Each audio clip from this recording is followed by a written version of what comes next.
У людей возникает вопрос, боятся класть елочку в ламинат, потому что будет скрипеть.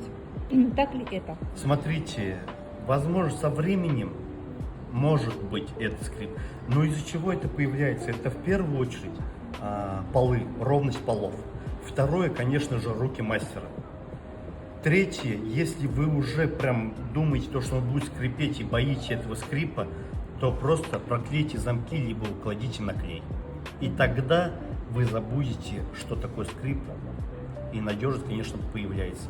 Один раз приклеили, все, на века. Либо же, в нашем случае, если дорого приклеить, то просто берем, тот же самый доску, проклеиваем замки и укладываем елочки.